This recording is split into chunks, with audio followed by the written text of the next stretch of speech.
The winds are down, not gone, but they're down. I tried a video like this 2 days ago and went through everything that I wanted to cover. And after it was done, listening back to it, the wind blowing so hard that it overwhelmed any of the audio with the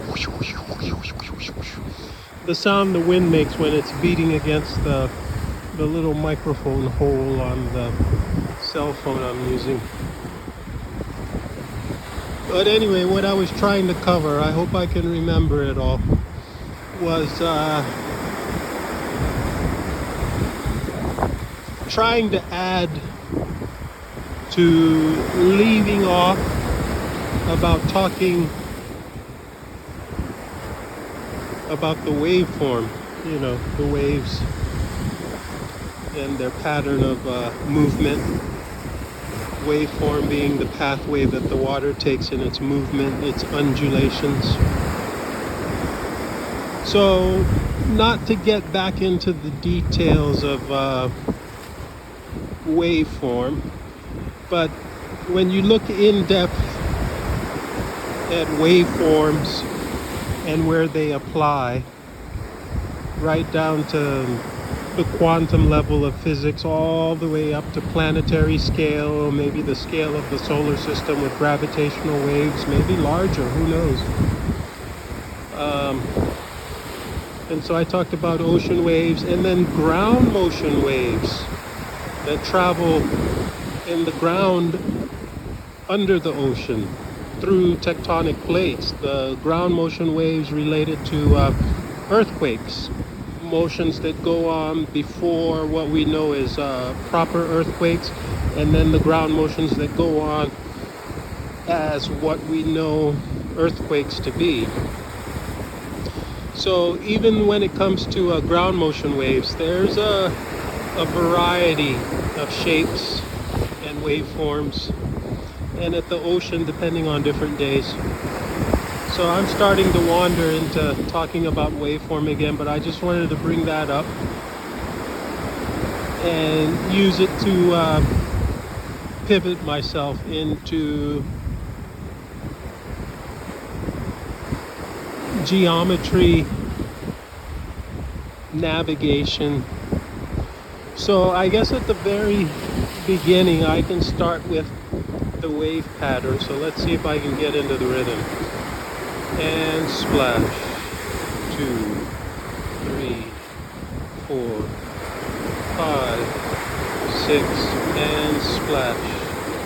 2, 1, 2, 1, 2, 1, and splash. 2, 1, and splash. 2, 1, 2, 3, and splash. 1, 2, 3, and splash. 1, 2, 37 and a half. 48, 1013, 1, 2, 57, 3, 8, 15, 18. Did I say 18 already? 1, 2, 3, 47 and 3/3, 68, 79, 117. 2, and splash. 3, 39, 47, 56, 88, and splash. 2, 3, 4, 7, 13, and splash. So the rhythm pattern changes a bit every day, just a little bit, and I have to get into adjustment with it. Sometimes it can be steady all day for several days, But you can always find rhythmic pattern. And the way I mixed up the numbers there, just calling off numbers in random order, was to show that you can still follow without the consecutive numbers in linear progression. Linear progression of consecutive numbers is not necessarily what's doing the job of what we're trying to parameter here. Now, the consecutive number linear progression can have a significant application depending on how you want to look at things. But in the counting, it's not the numbers, it's the rhythm, the pace, the regularity. So as the waves come between one wave and the next wave, there's a geometric spacing pattern. And that geometric spacing pattern in the movement translates to timing pattern. And that's what the rhythmic pattern is, a pattern of timing, the duration between countable events in the sequence of the mass moving in geometric patternization. And so the waveform carries that regularity that we can count on, or that we can count out, or that we can count into it. We're counting into it. The waveform doesn't count. The waveform doesn't use numbers. The waveform doesn't bother with language about it. It does what it does as a function of what it is. And that's the true definition of its reality. Now, whether our numbers and our counting does the job, it gives us a window into it where we can get a functional grasp on it, just a functional grasp, where we can do things and have ability to navigate it, because we can track and follow it and navigate through it. So that gives a perspective on the limitation of the two-dimensional approach, which mathematics and physics is full of. And even when they go into the three-dimensional approach or multi-dimensional approach beyond 3 dimensions, it's just stacking and layering two-dimensional modules to construct the 3-dimension in parts and pieces. Whereas out here in the 3-dimensional real form of it and real time of its movement, it all looks like one, and it all functions actually as one. Even if you're looking at it part and pieced out in 1 dimension here, 2 dimension here, then stack again to then reconstitute the 3-dimensional function, still in its natural form, it's just one body of function, which contains everything you would delve out of it from a 3-dimensional approach, a 2-dimensional approach, 1-dimensional approach, 4-dimensional approach.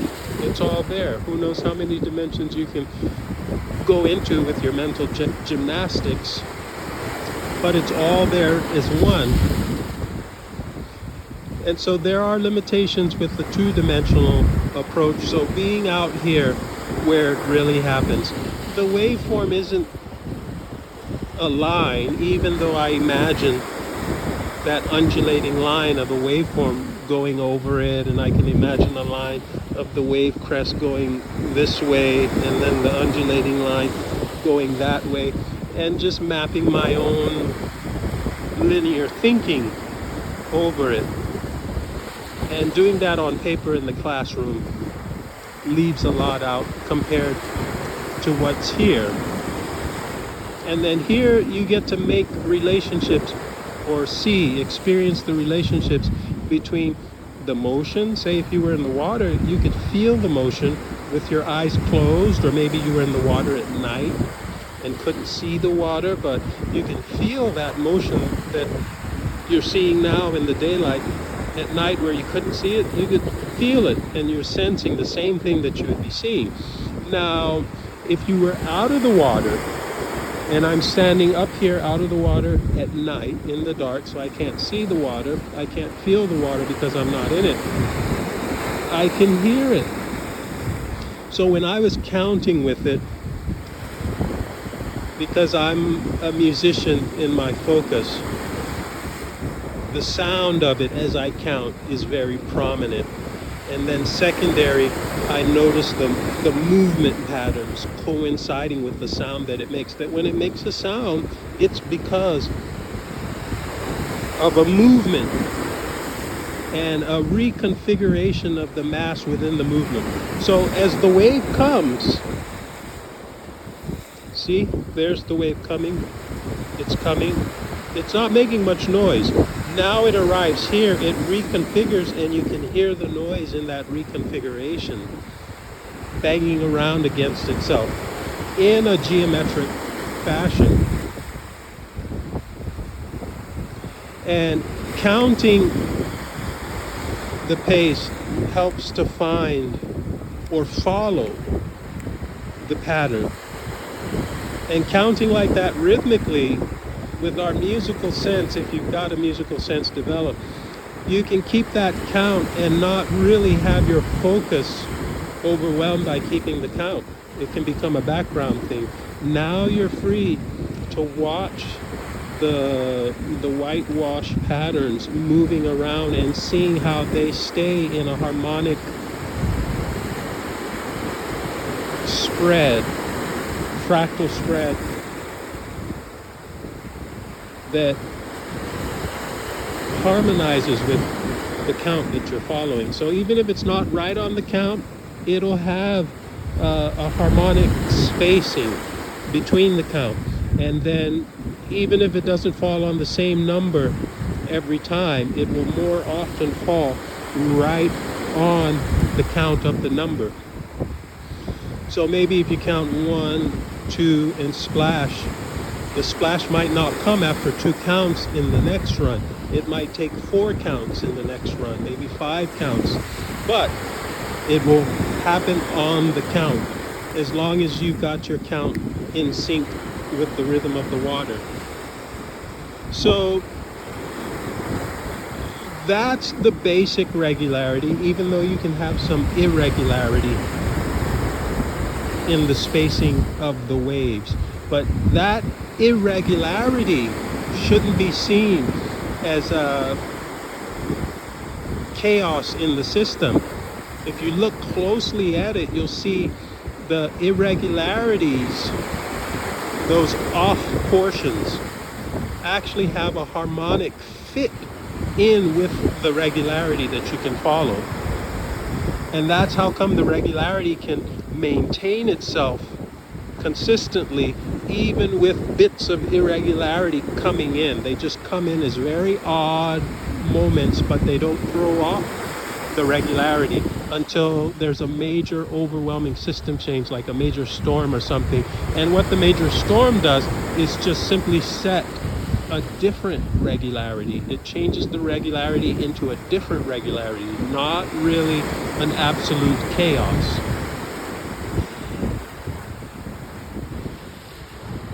So latching on to a regularity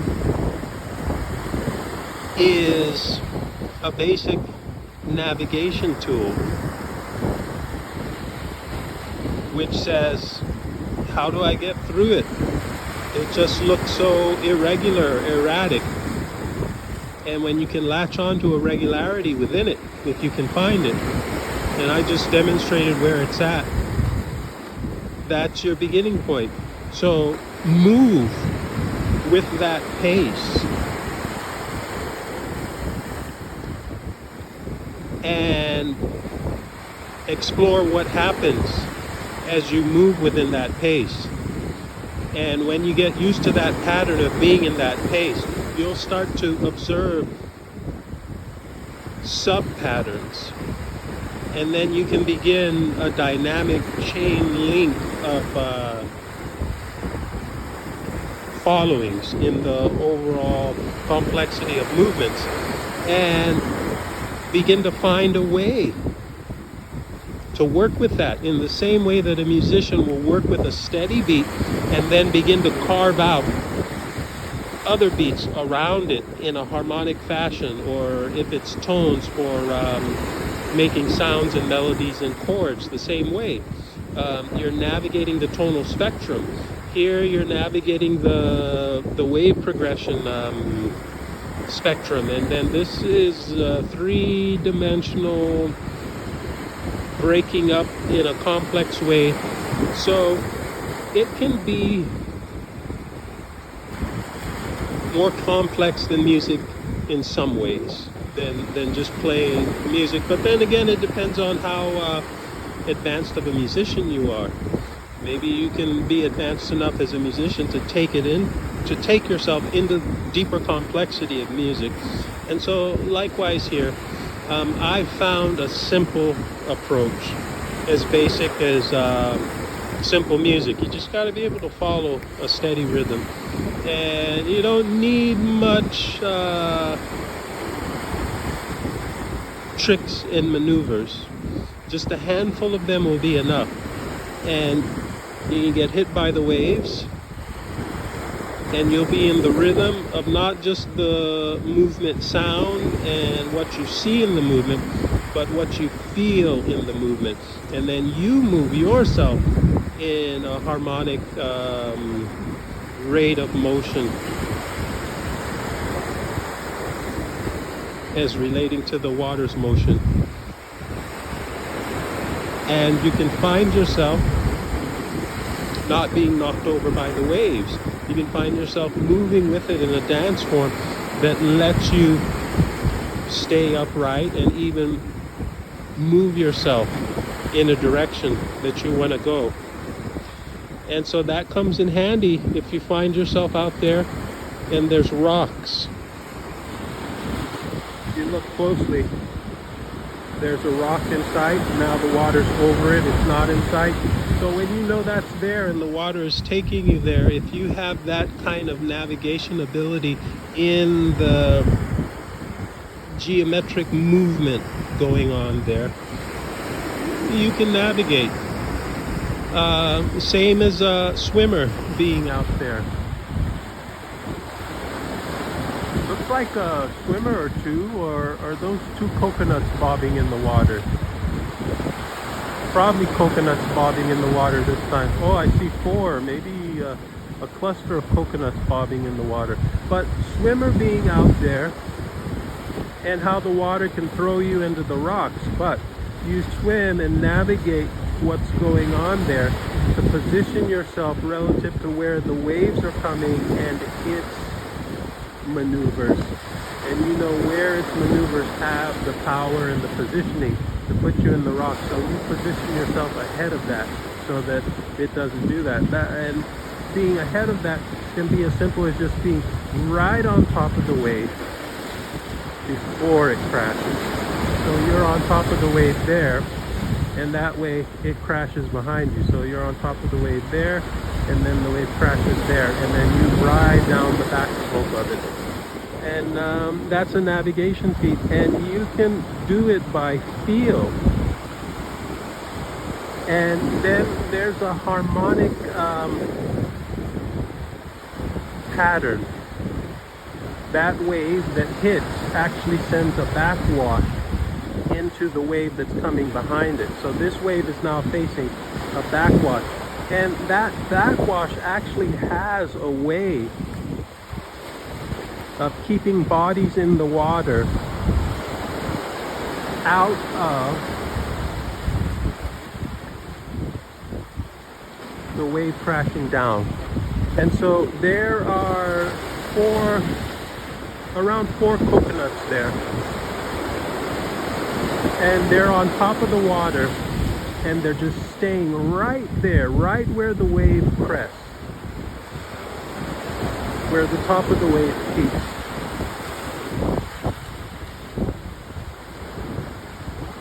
And the wave goes, picks them up, and they just stay right there. There's something about the relationship between the backwash and then the incoming behind the backwash, the next wave after the backwash, balancing out to create a middle wave that those coconuts stay trapped in that location. That's the middle way between the incoming and the outgoing. So the previous incoming becomes the outgoing, and then the next incoming meets the outgoing of the previous incoming, and they create a middle way that traps those coconuts. Now, if you're a swimmer and you're going with that flow, and you have experience with that, and you know where to put yourself to be in that flow, you get in that, what do the surfers like to call it? You get in that zone, you get in that flow, and you stay with it, and you just find yourself navigating, not because you have all of this deep understanding and analysis of what's going on. The harmonics are there long before anyone showed up with reasoning and understanding of it. It was there long before mathematics or physics came to determine what was going on with it being there. It was there. And so it's this stuff that's informing what mathematics is, and not mathematics informing what this is. Just mathematics being our mind's tool for a reflection between ourselves and what's going on in the world that we're part of. So mathematics, physics, logic, the music of it. So these are all parts of navigation, and it has to do with waveform geometry out here in the water. So I'm hoping people who aren't really experienced out here in the water and probably watching this can start to see through what would otherwise look like chaos about this, and maybe get a sense of order about it, a regularity by which you can navigate and take it on. Now, this looks chaotic, and I won't argue against that. I won't argue against this looking like chaos. You can call it chaos, and I would agree, but then my perspective about chaos is that that's just the makeshift word we use when we can't quite see our way through it. But in reality, people have found pathways to walk through this. And essentially, when you find a pathway to walk successfully through this, what you've done is you've navigated through this. This is chaos. I won't argue with you if you call it that, even though I don't necessarily agree with that, but I'll go ahead and call it that. This is chaos.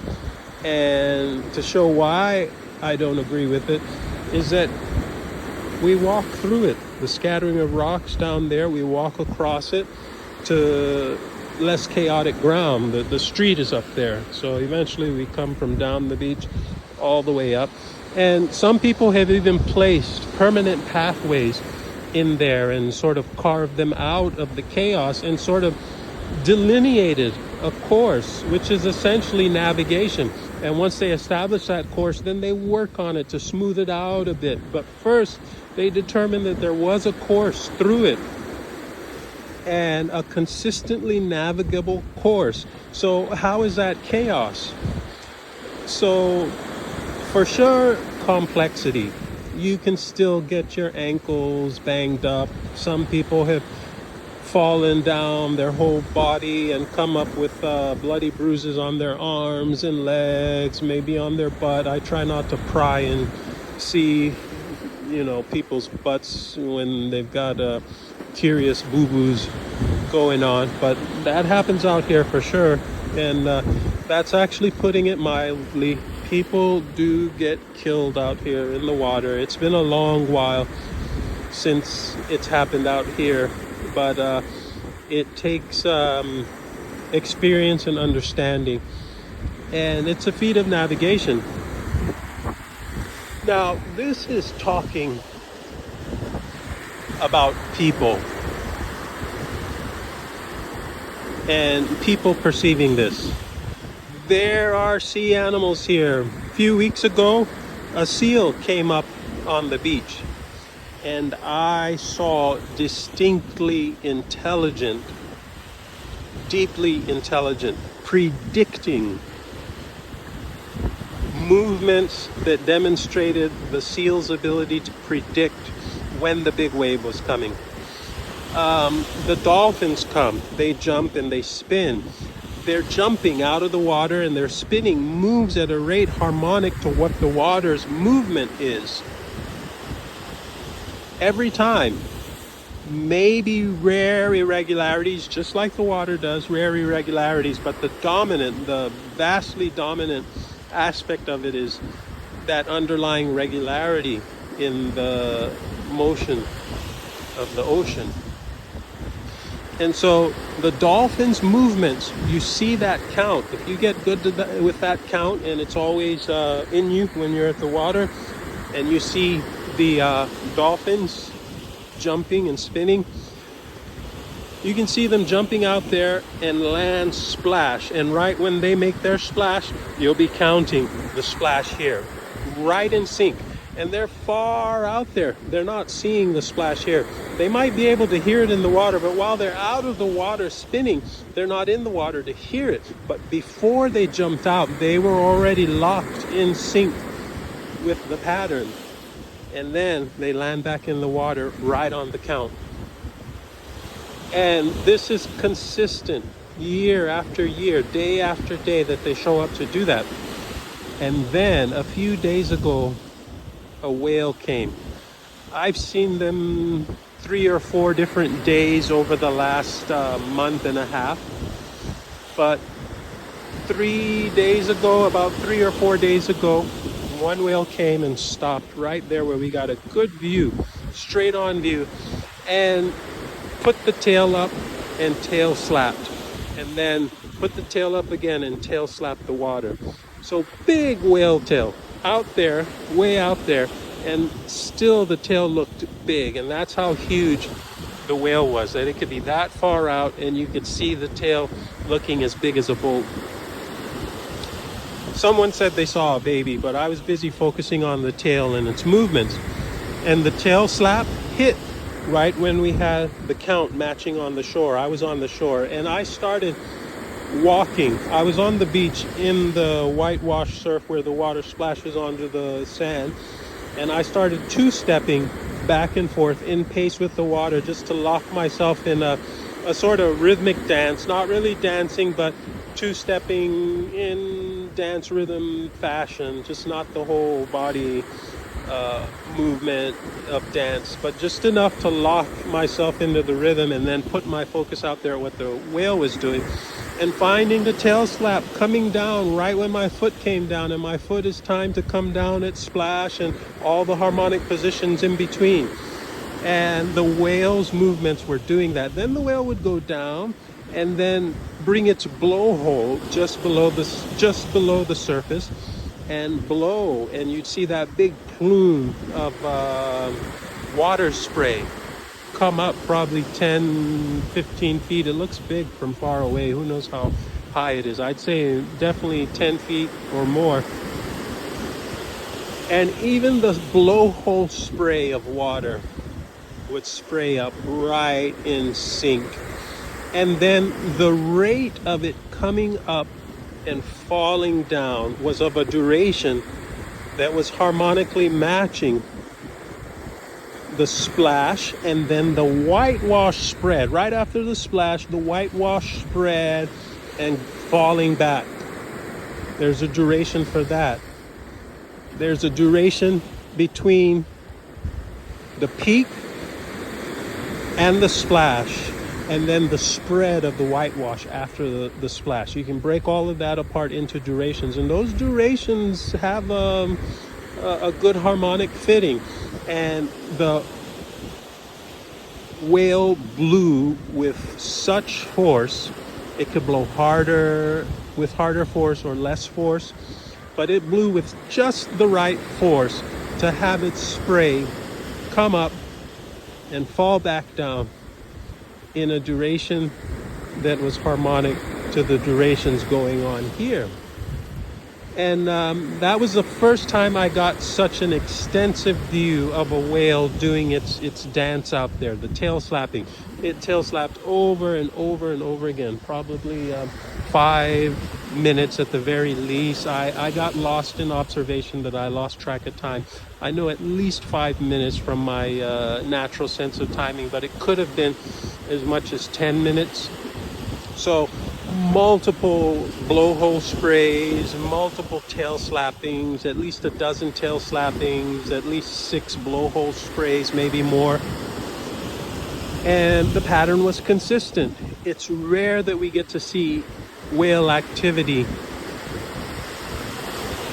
going on for that long of a duration. Tail slap after tail slap after tail slap after tail slap, as if trying to demonstrate its rhythmic pattern in sync with the ocean.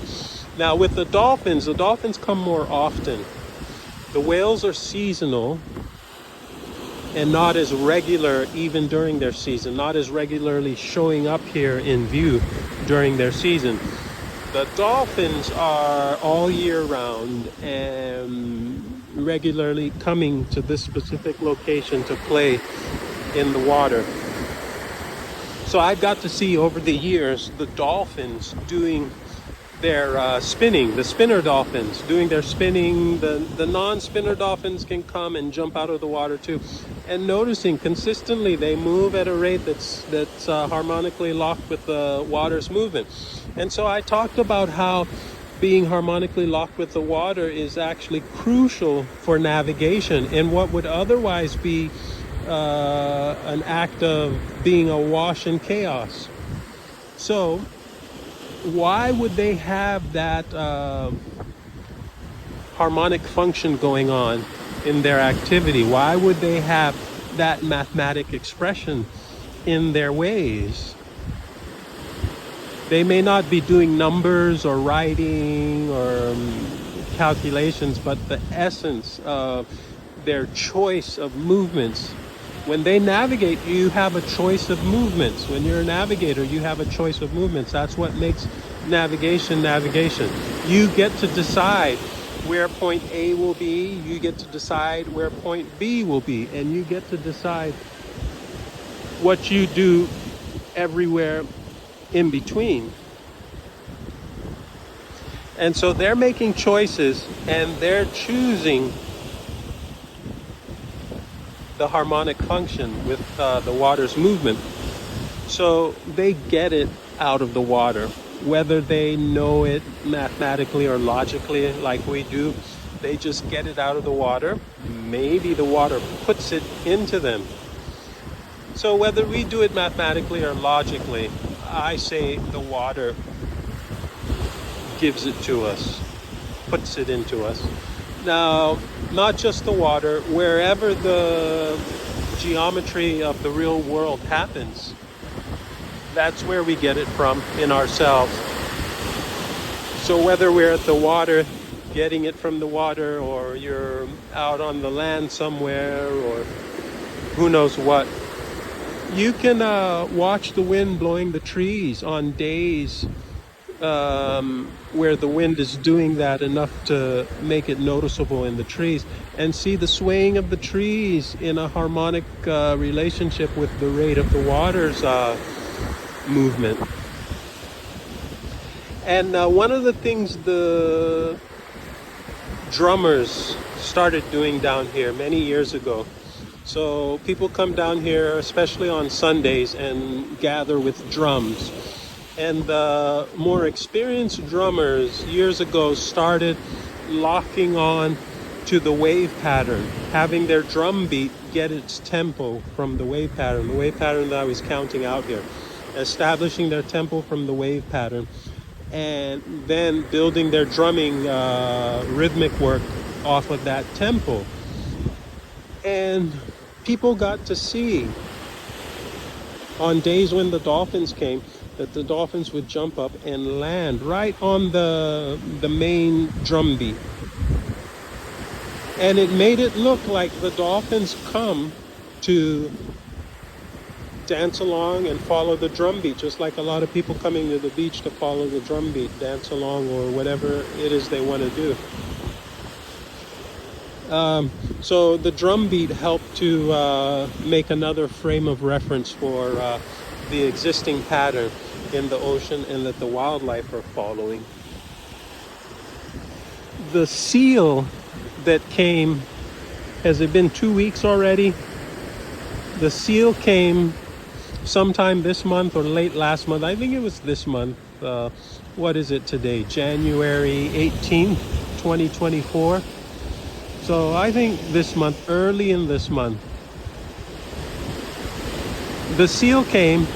And when the seal came, people noticed the seal bobbing up in the water just on the edge there, just bobbing up right around there, not in the whitewash, but right around there, and then maybe pop up in the whitewash and back and forth, looking like he wants to get on the beach. And so once enough people noticed that, then people cleared away from the beach in the area where the seal was, moved to one side of the beach.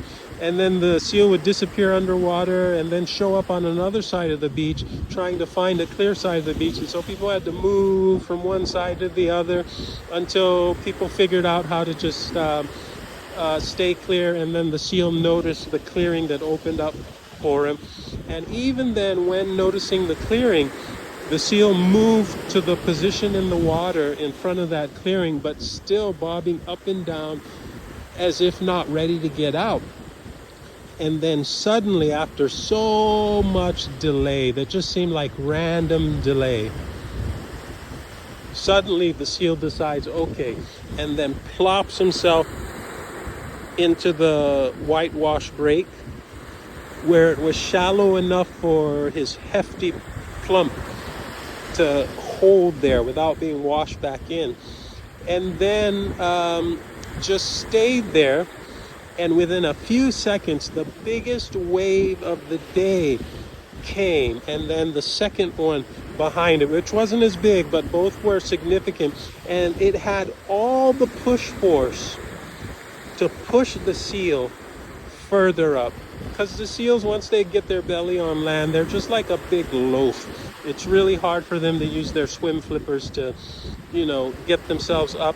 And the slope of the beach there is a bit steep.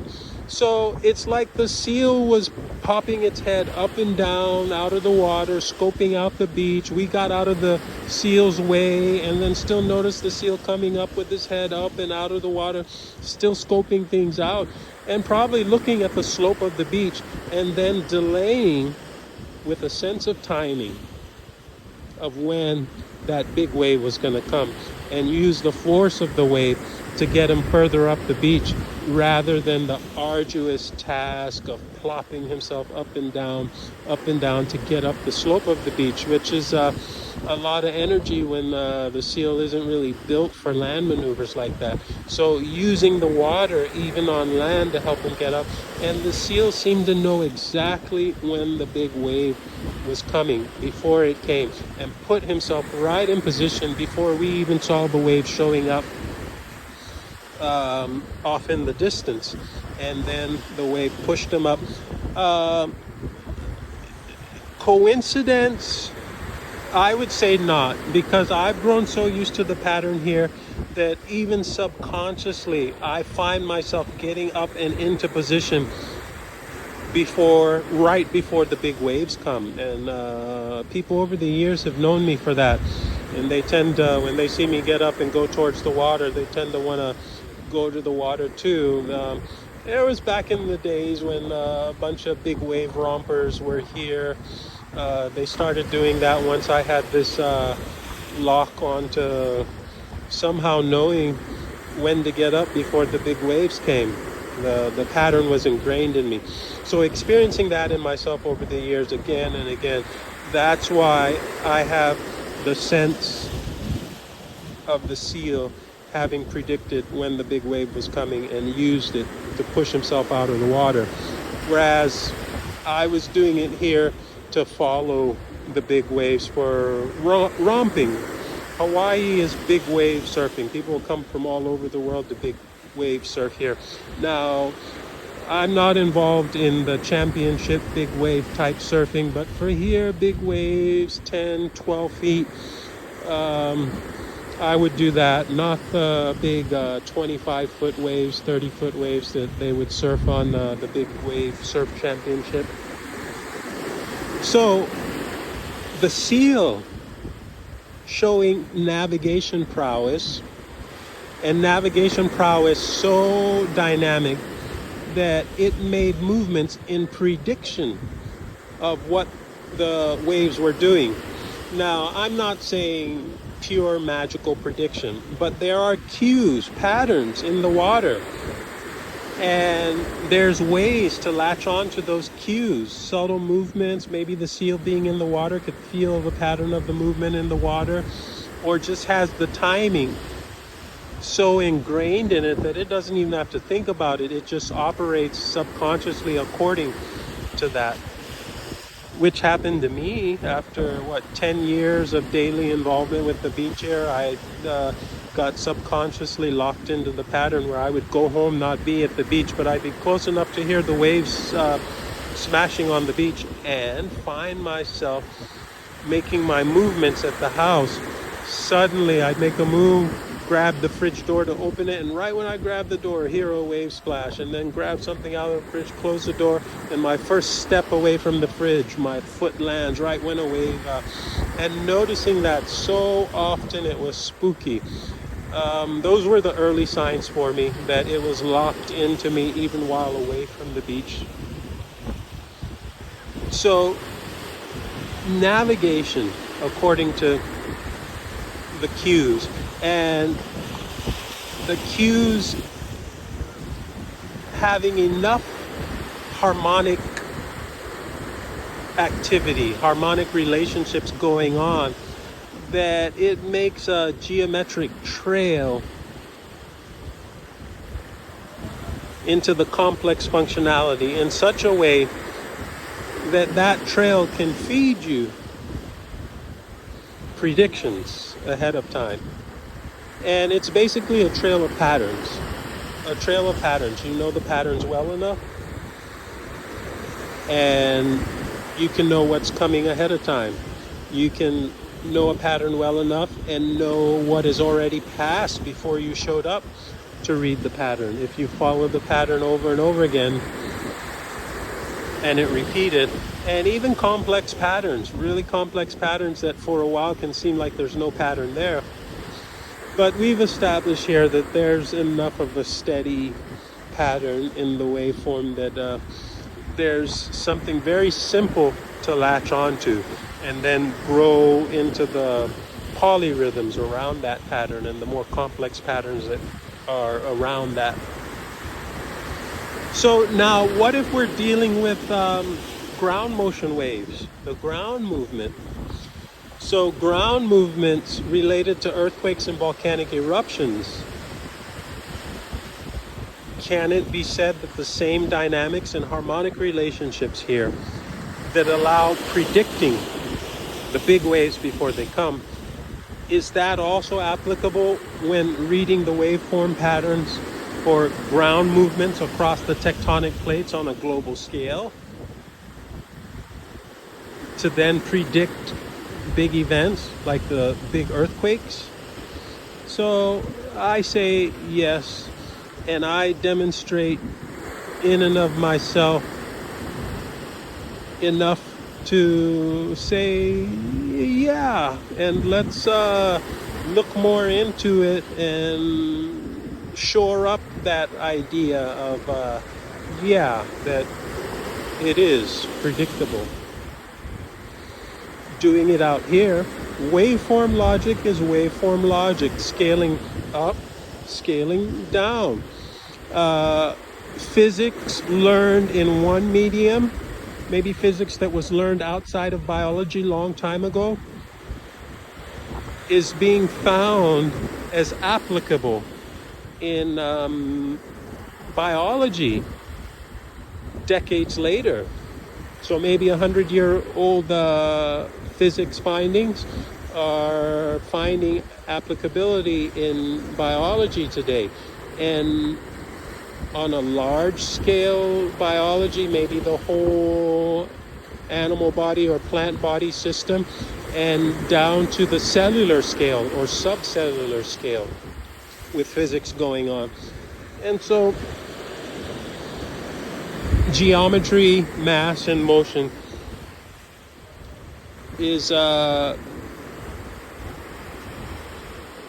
aspect of physics. Physics approaches its workings with mass, motion, and geometry being basically a foundation for it.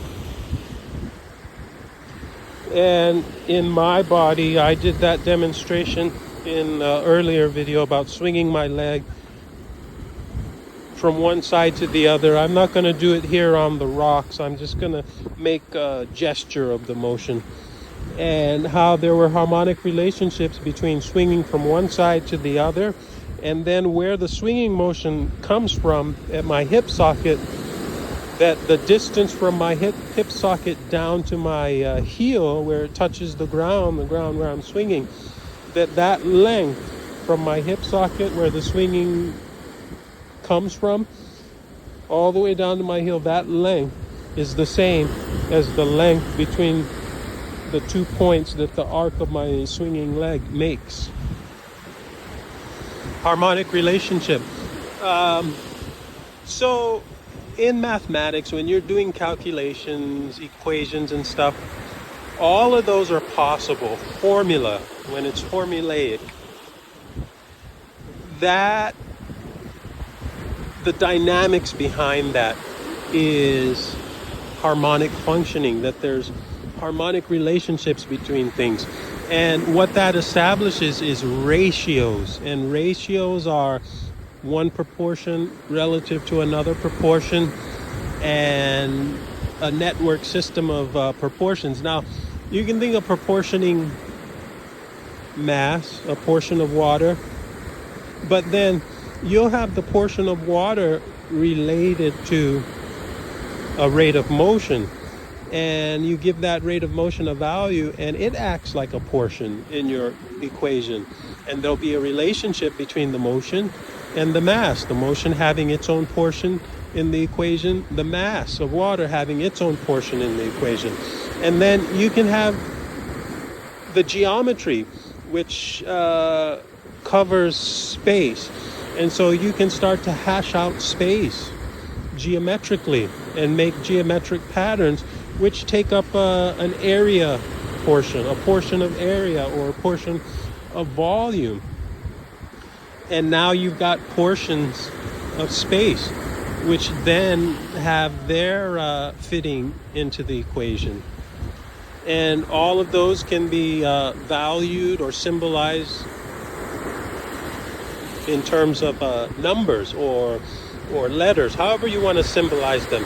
Numbers are always the staple that people feel comfortable with. Even if you start with a squared plus b squared, eventually the end result of the equation is to have a translated into a number, and have b translated into a number, and have all of the variables translated into solid numbers. That a number is a fixed, determined value. So it's not that fixed determined values come from numbers. Fixed determined values is what all of this is. And you'd say, yeah, but this is not fixed, it's moving all over the way. Well, even the motion and its pattern of motion is according to fixed dynamics. In the same way that the water, in its quality and state of being water, that's fixed. Maybe it gets a bit cold, or in some places gets really cold, and then the water is no longer fixed in this fluid state. It changes to ice. Or it gets really hot, and then the water evaporates and turns into clouds. And so by that you can say, well, maybe the water isn't in a fixed state. But if you look at a fixed temperature, then the water fixes itself according to where the temperature is fixed. So it stays fixed relative to yet another parameter, which is temperature. That's a whole nother thing. We talked about the mass, one parameter, the motion, another parameter, the geometry of space that it's interacting in, another parameter. And now we're looking at temperature. And then all of that also brings up time, another parameter, timing going on, which follows the outlines of the geometry of the mass and its motion. And temperature factors in, being an energy input, which can change the consistency of the water, and then that can change the dynamics of the water's movement, which can then change what patterns you see in the whole system. So it may take a whole lot of temperature. You can theoretically and very possibly get temperatures that just evaporate the ocean entirely. Now, that would be our days as humans or life being done. And that's probably on the schedule. Who knows how many millions or billions of years ahead that is on the schedule. That all the water just evaporates. That's definitely a big dynamic change. Or an ice age comes, one that's so deep that the water freezes. So temperature changing the dynamics. So now we're seeing how complexity emerges. But still within all of that, we can see fixings.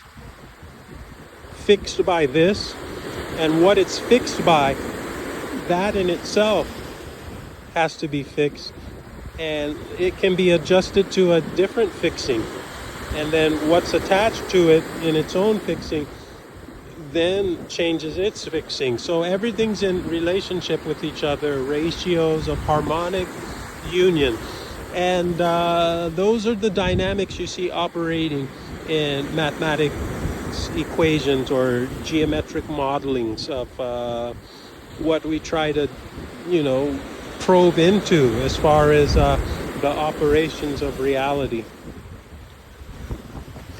And it's all a feat of navigation.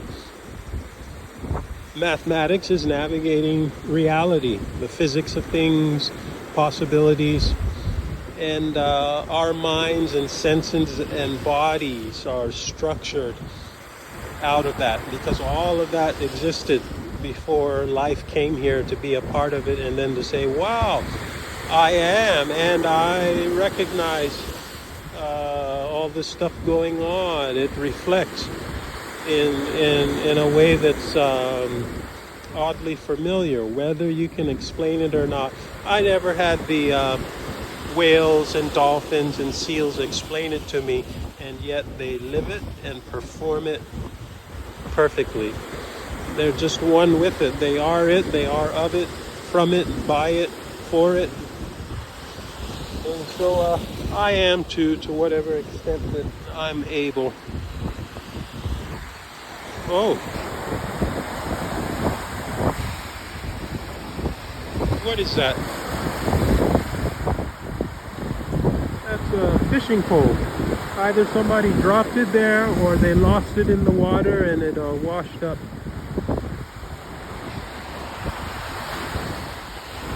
So I hope I didn't forget anything.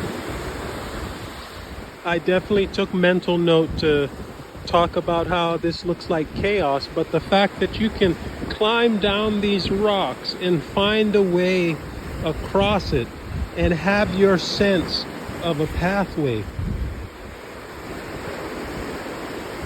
How is that chaos? How is it not logic? How is it not you having found an order of progression through it? So it's just complex to find the many pathway possibilities, which then make a collage to highlight an underlying logic to it. So hence complexity rather than chaos. So chaos is just that word, the C word, which is one and the same as confession and admission of one's own confusion. and limited perspective. And there's nothing wrong with that. We don't know it all. Nobody knows it all. And if you're really into learning, identifying your confusion and identifying chaos, and then having a sense of complexity opens up the gates for learning opportunity. You know, I've always said that feeling stupid is a motivational tidbit, a little morsel of motivation. You know, toss the little snack to energize you towards being smart. So if you feel inadequate about something, maybe inadequate understanding about something, all that is a purpose, is a open door of purpose. Now you have a direction, and you say, do I want to stay in the state of misunderstanding? Do I even care whether I don't understand or do understand? And do I have what it takes? Do I care to work at what it takes to overcome the misunderstanding and learn, you know, bit by bit?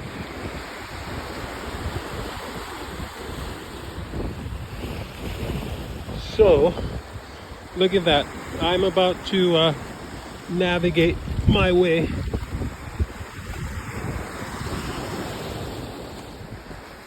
So I'll leave it at this. I think I've covered it all.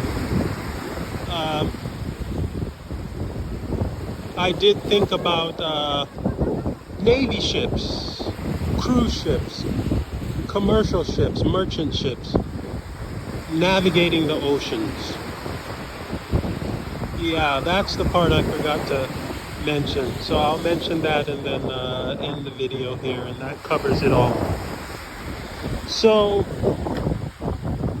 it's easy to think that, oh, the big Navy ships, they'll move in a carrier fleet or a fleet of whatever kind of a naval operation they're made for. Merchant ships carrying cargo, cruise ships carrying fun-going passengers. And the captains of those ships have a crew, and they take care of the ship, but the captain is the voyage master, not the ship master, but he's the captain of the voyage, where the ship goes. There's a point A, there's a point B, and there's all kinds of points in between. And he navigates. And on the open ocean, you have to contend with changing waters, changing winds, changing weather, for better or worse, and have remedies for all the situation changes that can come up. And that's a well-honed art.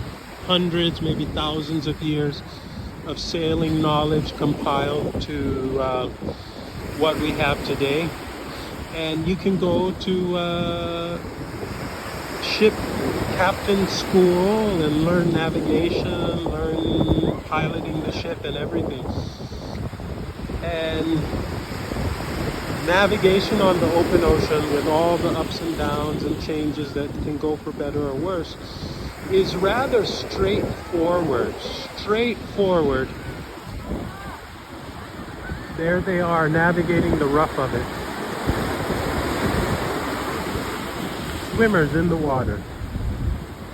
So anyway, for ships it's rather straightforward.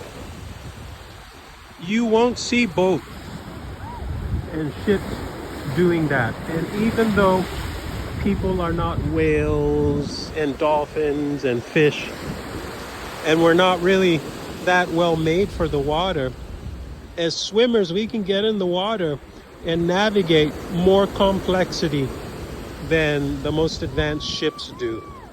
When the boats come here, they have to stay away from where the swimmers are, not just because swimmers are there, but because the wave action and the turbulence of the water is not easy for boats and very dangerous to the boats and the people on them. So there's a line of safety that the boats ride, the ones who are experienced and know how to be safe. There's a line of safety that they follow. So ship navigation and all of that is actually rather low complexity compared to just being a human being walking across these rocks. The amount of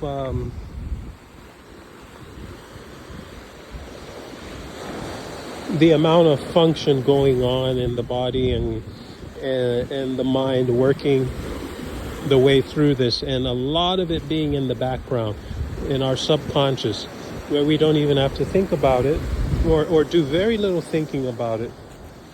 I'm going to put my foot here and I'm not going to fall. I don't even have to think that. I just have an understanding of that. And it happens. And just that little bit of walking, even that little bit of swimming that those swimmers did, is much more complex navigational feat than a lot of ships do, when you consider all of the movements and coordinations that go into it. Just walking across that, very complex. Now, the ships, they take longer journeys over wider seas, but their navigation course and the operations to hold the navigation aren't all that complex. You know, if you think of the whole ship as a system, you could say, yeah, it's complex, but the navigation by itself is rather simple. Now, even looking at the whole ship as a system, you could say it's complex, and then comparing it to a human body or an animal's body that does land navigation or water navigation through swimming, you'll still find that the ships are not as complex as life forms. So we learn a lot from life forms. So we can learn a lot from ourselves, learn consciously from what goes on in ourselves unconsciously. The higher reasoning, the higher functioning goes on subconsciously. And what we're aware of consciously is not the higher of it all. Now, we can take what we're conscious of, what we're aware of, and, you know, stratify it and say, oh, these are the higher forms of it, these are the lower forms of it, and say, so there is higher consciousness, higher awareness, but still, even the highest awareness and highest consciousness is not up to par with that which just is, regardless of awareness or consciousness. And it's what has been the fabric of existence, regardless of whether there were life forms to express it or be aware of it or conscious of it. So to understand that maneuvering within your own body's range and form of function, navigating within your own range and form of maneuverability, is actually a very complex thing. The harmonic relationships between the parts of your moving hands and arms, the distances between the joints as they articulate, there's a harmonic portioning going on there to make its function work well at navigating through the world, which itself is built up of harmonic functions. So we're not harmonic functions in ourselves separate from the rest of the world. All of the world is in a state of harmonic functioning to one extent or another, whether we're able to understand complex enough about it or not.